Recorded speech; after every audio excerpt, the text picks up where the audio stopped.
Assalamu alaikum. Les principes prônés par Socrate, trouvez donc ainsi une application concrète. Bienvenue dans ma classroom. Socrate, loin d'être aristocrate, ne se sentait pas plus Périclès qu'il ne se sentait être un Gollum. Chers frères et sœurs, à travers cette vidéo, j'aimerais vous parler d'élevage intensif ainsi que de ces aliments que l'on retrouve sans aucun nutriment dans nos assiettes. Pour commencer, avez-vous donc entendu parler de ces deux grandes tours, ces bâtiments servant d'élevage intensif en Chine? Chers frères et sœurs, jusqu'à quand allons-nous donc supporter, et ceci en dépit de notre santé, accepter ces méprisables conditions que de servir de vache à lait? L'élevage est à l'image de toute l'agriculture française. En 50 ans, elle a subi une véritable révolution productiviste. Au lendemain de la Seconde Guerre mondiale, la France n'est plus capable de nourrir seule sa population. La solution, améliorer les rendements. Pesticides, engrais, recherche génétique, mécanisation, l'agriculture intensive est née. Fini l'herbe et les pâturages.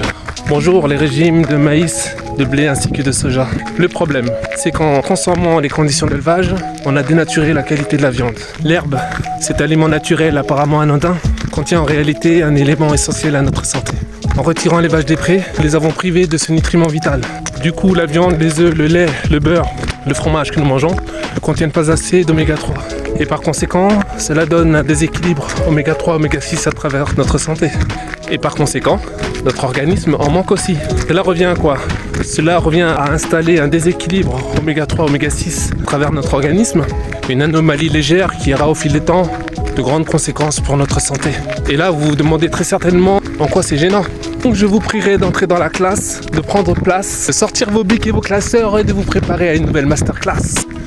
Toutes les cellules du corps ont besoin d'acides gras, de certaines graisses afin de fabriquer leurs membranes, pour échanger entre elles. Et puis ces graisses sont transportées dans le corps pour toute fonction biologique.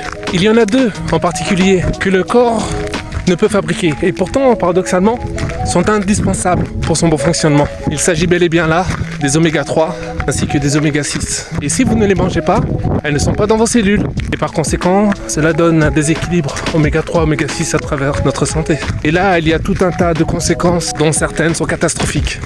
Cela revient à quoi?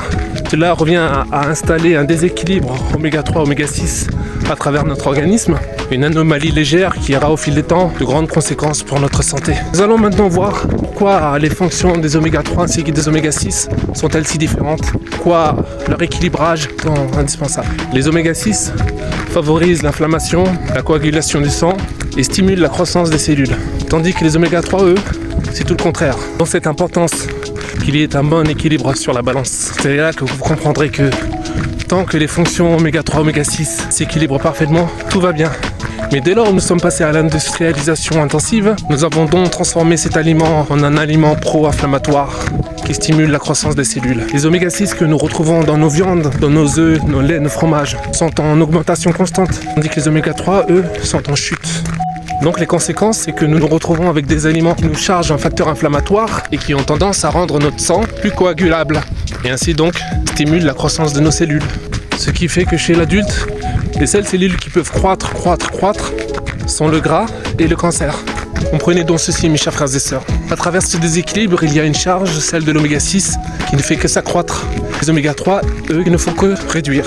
On donne des facteurs qui peuvent promouvoir des cancers et qui font grossir les gens. Un exemple très simple. Un œuf de 1960 avait tout autant d'oméga 3 qu'oméga 6.